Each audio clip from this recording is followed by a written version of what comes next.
The meteor's impact shook Nera Solheim from her sleep, rattling the windows of her research cabin and sending her collection of pressed flowers tumbling from their shelves. She stumbled outside in her nightgown, bare feet finding purchase on the dew-slicked grass as she stared at the orange glow emanating from the valley below.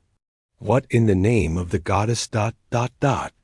she whispered, pushing auburn curls from her face as she watched smoke rise from the crash site. As the colony's only trained botanist, Nera had chosen this remote location specifically for its isolation. The Whisperwood Valley provided the perfect environment for studying the planet Ethros' unique flora, far from the bustling settlements and their endless political machinations.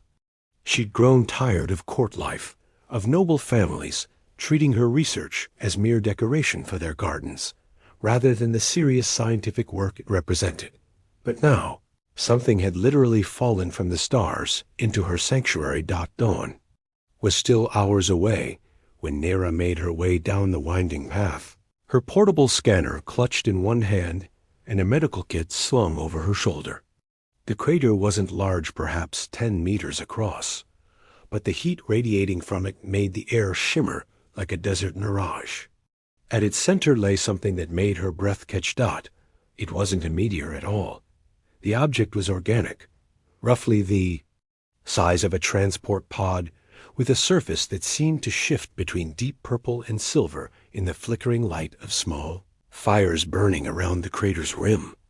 As she circled it cautiously, her scanner detecting unknown energy signatures, she noticed a section that had cracked open during impact.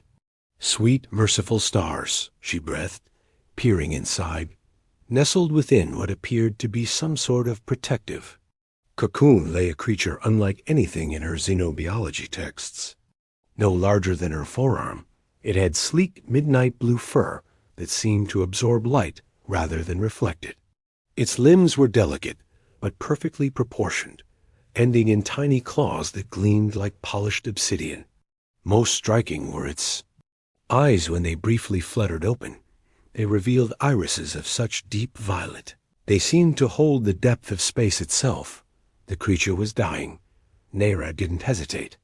Carefully lifting the small form from its damaged cocoon, she noted the way its breathing came in rapid, shallow gasps. Whatever species it belonged to, it was clearly not meant for Ethros' atmosphere or gravity. She bundled it gently in her jacket and hurried back to the cabin. Her laboratory occupied the entire lower level of her home, equipped with every piece of equipment a botanist might need, and several items that weren't strictly regulation.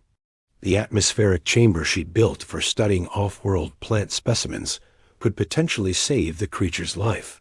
Assuming she could determine its environmental needs. Working through the night, Nera ran test after test. The creature's biology was fascinatingly complex, clearly evolved for a world with different atmospheric composition and gravitational pull. Its cellular structure suggested incredible adaptability, but it was failing to adjust quickly enough to survive. "Come on, little one," she murmured, adjusting the chamber's settings for the 10th time. "Don't give up on me now." As if responding to her voice, the creature's eyes opened again, focusing on her face through the transparent walls of the chamber.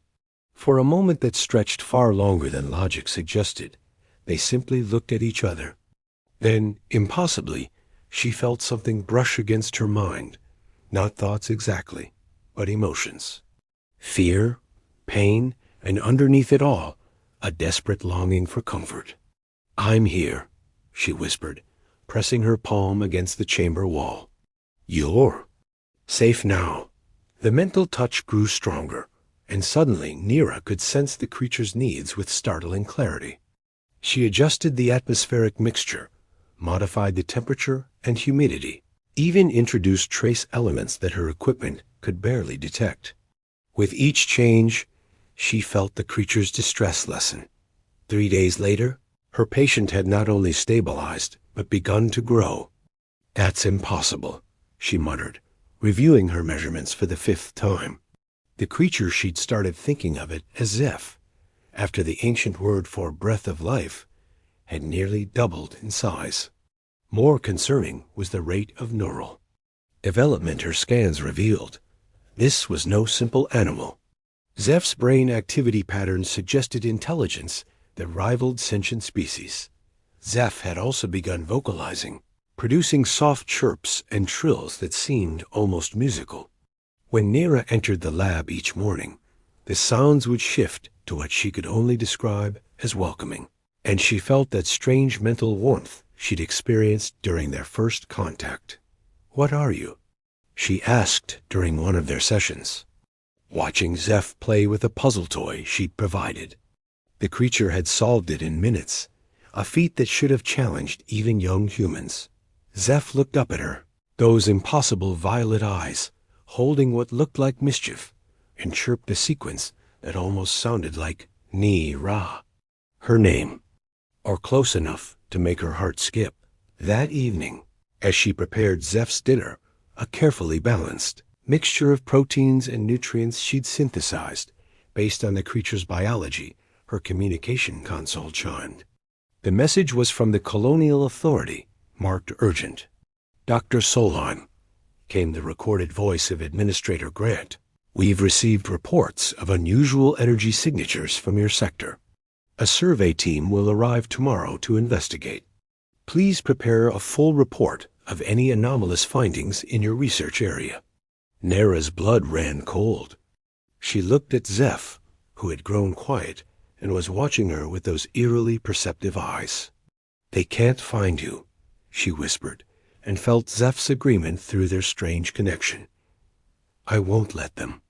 But even as she began making plans to hide her unusual patient, Nera couldn't shake the feeling that their quiet life was about to become very complicated indeed. Something told her that Zeph's arrival was no accident, and that there were others who would want to claim him. Outside, storm clouds gathered on the horizon, and in the distance, she thought she glimpsed lights moving through the forest. Lights that had no business being there. The fallen star had brought more than just one lost creature to her valley. It had brought change, and possibly danger, to the only home she'd ever truly known. The morning brought visitors Nera had never expected to see in her remote valley. Through her laboratory's reinforced windows, she watched a convoy of sleek airships descend onto the meadow beyond her garden vehicles bearing the crimson and gold insignia of the royal house. "Hide," she whispered to Zeph, who had grown to the size of a medium dog overnight and now moved with predatory grace despite his apparent youth. The creature's violet eyes reflected understanding as he slipped into the concealed chamber she'd hastily constructed behind her specimen storage. The knock on her door came precisely at midday, confident, authoritative, and entirely unwelcome. Prince Cale Thorne stood on her threshold, like something from the romantic tales she'd read as a girl, but with harder edges than any storybook. Hero. His dark hair caught the sunlight, and his emerald eyes held an intelligence that made her distinctly uncomfortable. He wore traveling clothes rather than formal court attire, but everything about his bearing screamed nobility. "Dr. Solheim," he said, his voice carrying the cultured accent of the capital, "I apologize for the intrusion. I am Prince Cale, and this is Captain Jorn of the Royal Guard." He gestured to the stern-faced man beside him, whose hand rested casually on his weapon. "We're investigating reports of unusual activity in this region." Nera forced herself to remain calm, drawing on years of dealing with pompous nobles who'd visited her father's estate. "Your Highness, I'm afraid I don't understand what unusual activity you might mean. My research here focuses entirely on botanical specimens." Cale stepped closer, and she caught the scent of sandalwood and something wilder-like wind across mountain peaks. 3 nights ago, our deep space monitoring stations detected an object entering our atmosphere. The trajectory calculations place its impact somewhere in this valley. "A meteor?" Nera asked, proud of how steady her voice sounded. "I did hear a distant impact that night, but I assumed it was nothing more than space debris. This region gets quite a bit of it. Captain Joran's weathered face remained skeptical. Our readings suggest this was no ordinary meteor, Dr. Solon. The energy signatures were ... unique. Through their strange connection, Nera felt Zeph's tension from his hiding place. The creature was afraid not of discovery, but of something else, something about these particular visitors. I'd be happy to show you around the impact site, she offered, hoping to draw them away from the cabin, though I'm afraid you'll find it rather disappointing. As they walked toward the crater, Kale fell into step beside her, while Joran ranged ahead, scanning the area with military precision.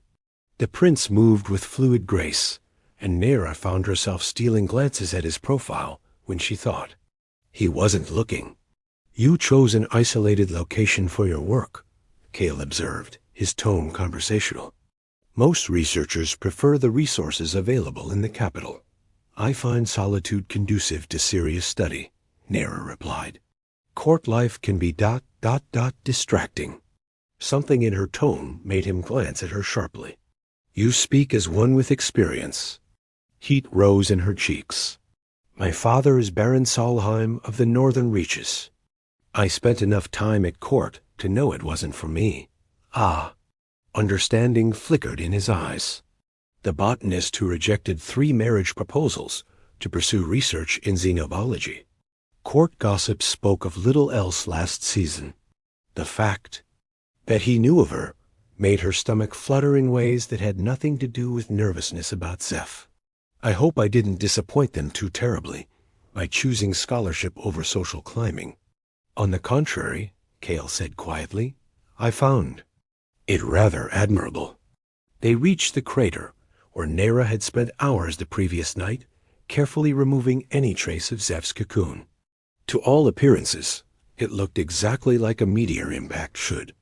Captain Joran knelt at the crater's edge, running his scanner over the scorched earth. After several minutes, he looked up with a frown. The readings are inconsistent, Your Highness. There should be more residual energy if this was the source of our readings.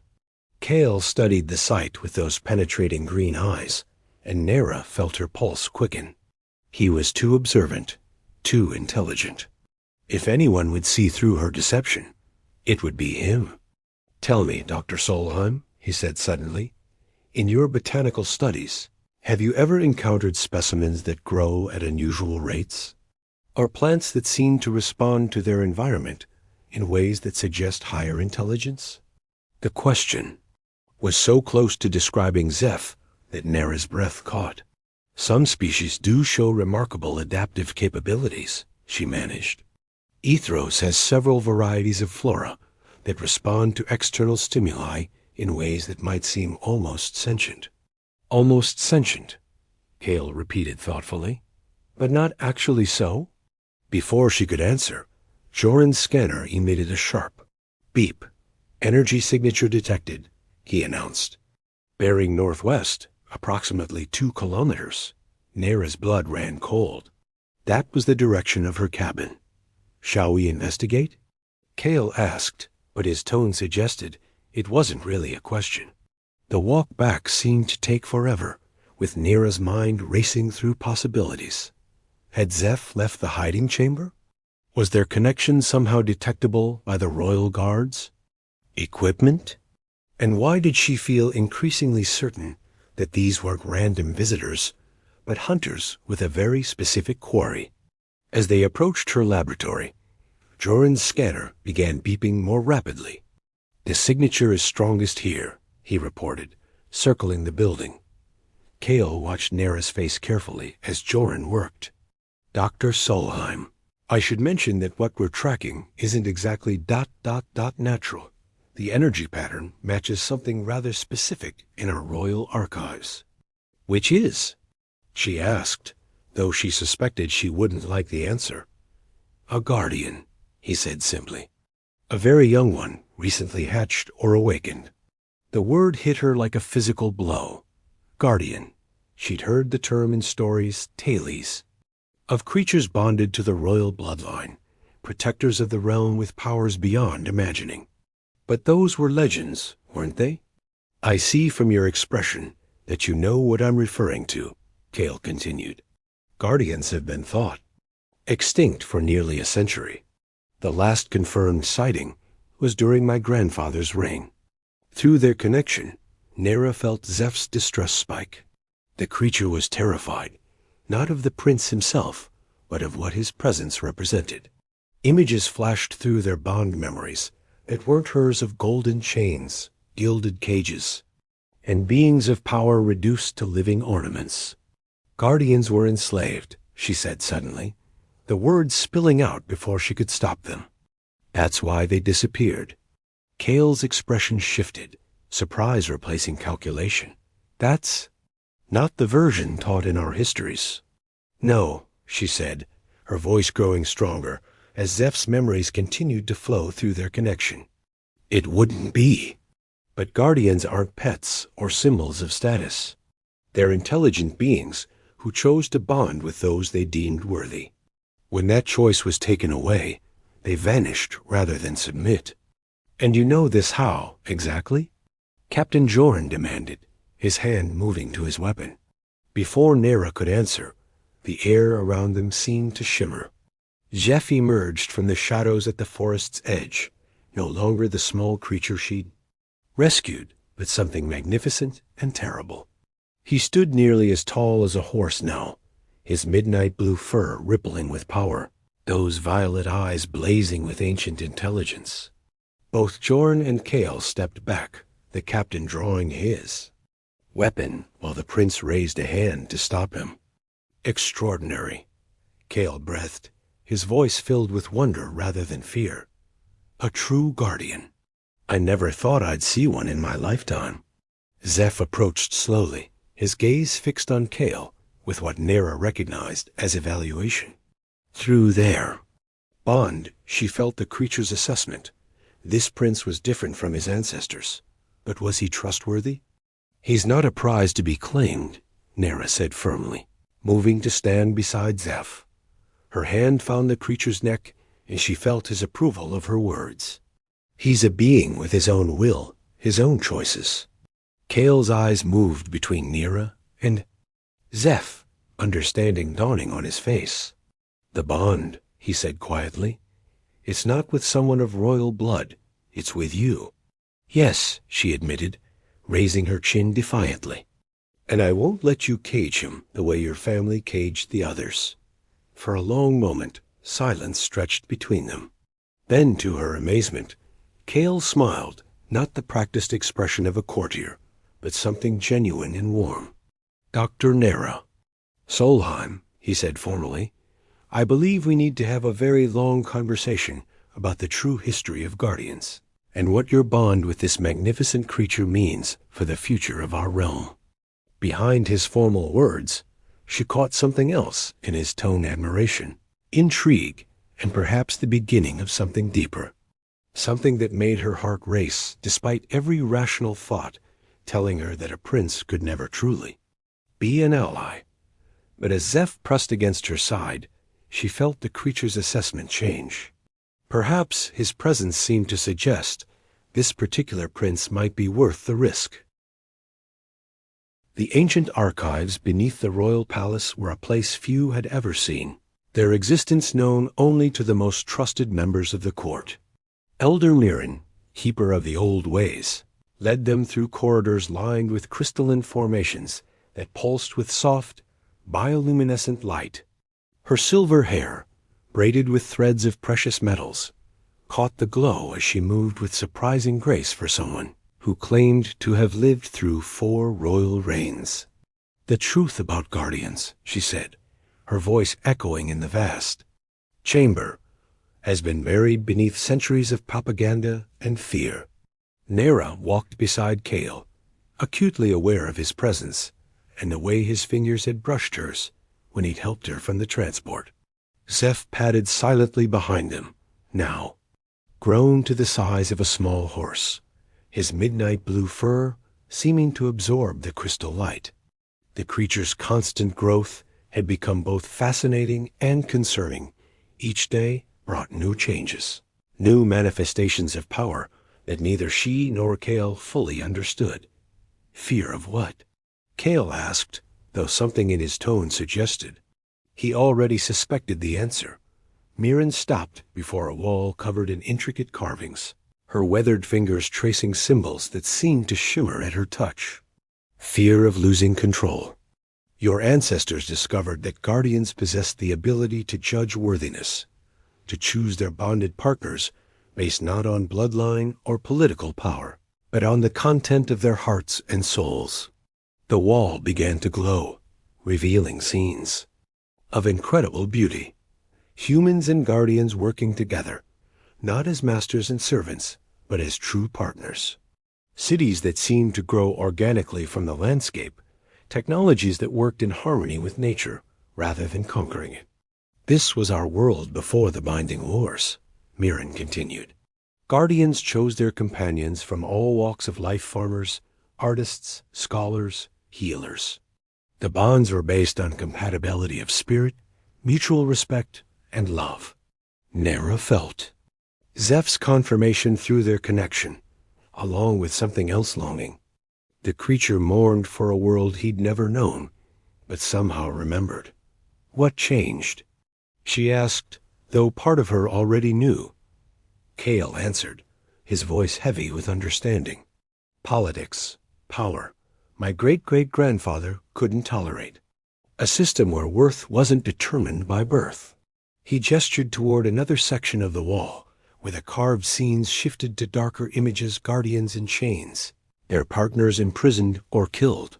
He began the bonding laws, declaring that only those of royal blood could form true partnerships with guardians.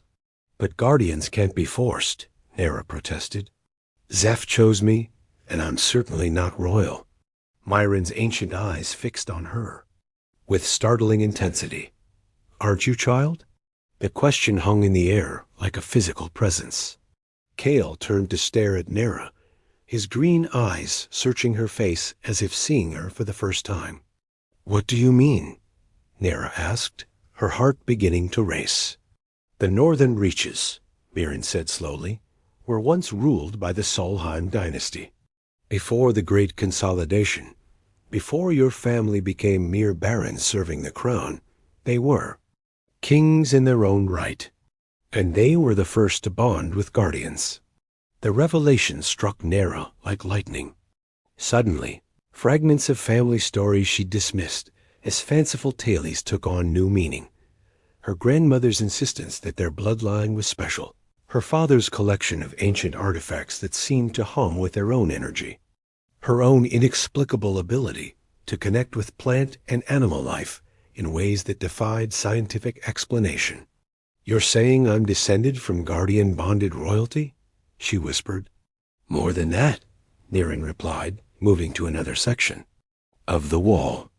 This one showed a woman with auburn hair remarkably similar to Nera's, standing beside a creature that could have been Zeph's twin.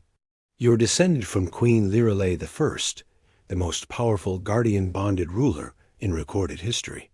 The blood of the true royal line runs in your veins.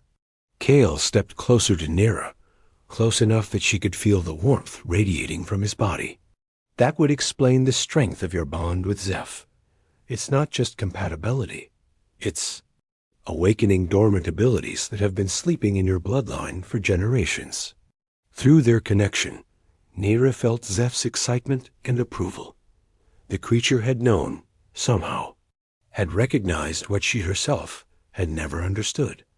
But what does this mean? She asked, looking between Kale and Mirren. What am I supposed to do with this knowledge? Mirren smiled, the expression transforming her weathered features. What you've already been doing, child. What comes naturally to those with the true gift love without condition. Protect without expecting reward, and guide without seeking to control. Kale reached out, his fingers finding Nera's hand and intertwining with hers. The contact sent warmth shooting up her arm, and she saw her own feelings reflected in his eyes. There's something else, he said quietly. Something I need to tell you. He took a deep breath, as if gathering courage. "I've been having dreams since the night Zeph revealed himself. Dreams of a different world, a better kingdom. And in every one of them you're there beside me." Nira's breath caught. Through Zeph, she could feel the truth of his words, the deep sincerity behind them. Kale ... double quotes. "I know what you're thinking," he continued urgently. "That I'm a prince and you're a researcher, that the social divide is too great. But standing here, learning the truth about our history, about your heritage, none of that matters. What matters is this." He gestured to the space between them, to the electric current that seemed to flow whenever they were near each other. "What matters is that I've never felt about anyone the way I feel about you. And if Zeph chose you, if the old magic recognizes you as worthy, then perhaps there's hope for something new. Something better than the rigid traditions that have kept our people divided." Mirren watched their interaction with knowing eyes. "The ancient bonds weren't just between human and guardian," she said softly. "They were also between bonded pairs partners, who complemented each other, who together could achieve more than either could alone." "Are you suggesting—" Nera began. "I'm suggesting that your connection to Prince Kale may be as significant as your bond with Zeph," Mirren replied. "The old texts speak of triadic bonds, guardian, primary bonded, and heart bonded. Together, they formed the foundation of the most successful kingdoms in our history." Zeph moved closer, pressing his massive form against both Nera and Kale, somehow managing to embrace them both. Through their connection, Nera felt the creature's contentment, his sense of rightness about the three of them together. "What would that mean, practically speaking?" Kale asked, though his thumb was tracing circles on the back of Nera's hand, in a way that suggested he already knew the answer he hoped for. "It would mean," Mirren said with a smile, "that you two are meant to be partners in every sense. In ruling, in love, and in ushering in a new age for our people." Nera looked up at Kale, seeing her own wonder and growing love reflected in his face. "The court will never accept it," she said practically, even as her heart soared with possibility. "The court will have little choice," Kale replied firmly, "when they see what we can accomplish together, when they witness the return of the guardian bonds and the prosperity they bring." He lifted their joined hands, pressing a gentle kiss to her knuckles. "Nera Solheim, descendant of Queen, bonded to the first guardian seen in a century, and holder of my heart, will you help me restore the old ways? Will you stand beside me as we build a kingdom based on merit rather than birth, on love rather than law?" Through Zeph, she felt the rightness of it, the completion that came from finding not just her guardian, but her true partner in every sense. Looking into Kale's eyes, seeing the love and determination there, she knew there was only one answer she could give. "Yes," she whispered, and sealed the promise with a kiss that tasted like starlight and felt like coming home as their lips met. Zeph's purr vibrated through the ancient chamber, and the crystal walls pulsed with renewed light. Elder Mirren smiled, knowing that she had witnessed the first moments of a new golden age. The awakening bond was complete guardian, heart bonded, and royal heir united in purpose and love. And though challenges lay ahead, together they would restore the ancient harmony between human and guardian, bringing their world into an era of unprecedented peace and prosperity. The future had never looked brighter.